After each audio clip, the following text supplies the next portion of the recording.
Go. Okay, so charge couple devices. Can you guys see okay? What these are chips that you can use for seeing or capturing images. They're digital technology, and they're sort of an array of very small, what are called picture elements or pixels. And they're photosensitive, which means that when light hits it, something happens. And specifically what happens is that they give off electrons, photoelectrons. And we looked at the photoelectron effect a little earlier this year. So they're kind of separate picture elements, pixels, and they actually work in such a way that they can be read out very easily.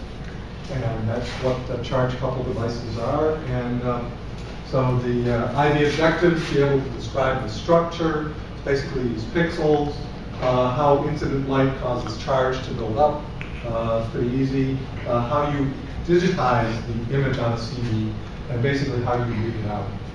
And we'll do all that. So this is kind of a picture element, a pixel. And what happens is light, almost any frequency of light, can come in, hits the material, and then it causes photoelectrons to be emitted. Actually, the photoelectrons get emitted, and then they're actually captured down here. And they're held there, actually, by some positive charges around here, and they just can't really go anywhere. They're held here. And so that's sort of the charge coupling. They're sort of coupled to the charge that's around the bottom of this picture element. So this has lots of electrons when light shines on it. And that basically has different surfaces, different materials. And this arrow basically shows how the channels are read out. So and this can have millions of these picture elements. If you are interested in color, what they actually do is they put filters up here. And they have some picture elements that are only sensitive to red because there's a red filter over it, or green, or blue. And so that's how you get the different colors that they can be sensitive to. And there are basically two things that the CCD does. When light hits it, it creates photoelectrons. And then you can read these out to figure out how many photoelectrons got created. And how many photoelectrons get created, that's charge. The more charge you get, that means that there was more light on that pixel. And so if you know where all the pixels are, you can see what parts of the picture are light and what parts are dark, and you can figure out what the picture looks like. Right. So so light causes photoelectrons. They get captured underneath the pixel, and if you know where those pixels are, you can figure out what the digital image looks like. And more charge means more light. So if you have more charge there, more electrons, you say that had more light. And if it has fewer electrons, that means less light. And then these things get read out. And they get read out. This, incidentally, got people the Nobel Prize in 2009. Messrs. Boyle and Smith, working at Bell Labs. Notice the nice poster. And so they were looking to create a digital memory.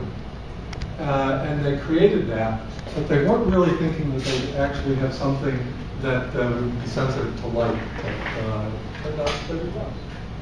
So these pixels are in an array. And what happens is that they read out each row. And the way that the rows get read out is that you have the electrons in one pixel, and then they get coupled to the charge that you change around the outside of the pixels. And then you basically move all of the pixels over one. So like everybody sort of takes a step to the right. And then the guy who's at the far end of the right actually falls off. He goes to a charge amplifier. He gets actually amplified, and then it gets digitized. And the mechanism for how this works, there's a small animation for this. This is kind of like a pixel, and these are the electrons underneath the pixel. And what happens when they change the potential here, and all the electrons get sort of passed from one pixel to another. And you basically shut the light off at this point. So you have all the electrons in there. And then they just sort of get read out or transferred from one pixel element to another. And going back to the PowerPoint, that kind of looks like this. You have all these pixels there in an array, and then everybody gets sort of shifted over to the right. And the guy who gets shifted over to the right gets sent to a charge amplifier. And then after we amplify the charge, a certain number of electrons is very sensitive amplifier, it gets converted to a digital number. And we talked about how analog signals get converted to digital signals yesterday. So that goes on here. And once that's digitized, then you store that in a computer. And then you could actually put those elements, if you assign like lightness levels to each charge level, you could then put that back together and get your image, the image on the CCD. And that's it, really. Oh, capacitance. As you build up the charge, so we have to define capacitance. Capacitance is, we're building up charge in these pixel elements. Well, as you build up more and more charge, you might think that you start to build up more and more voltage.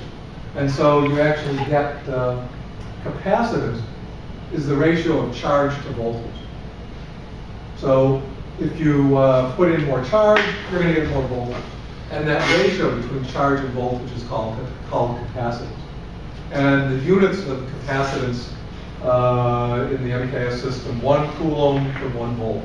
So if you have 1 coulomb's worth of charge, which is a huge amount of charge, and you got 1 volt increase in potential, that would be 1 farad. And 1 farad is a huge unit, and the whole Earth is on the order of 0.1 farad. So most of the times you see microfarads and picofarads. And capacitors, like the pixel elements, store charge. So the amount of charge on a capacitor or on a pixel element is the voltage, is the capacitance there times the voltage.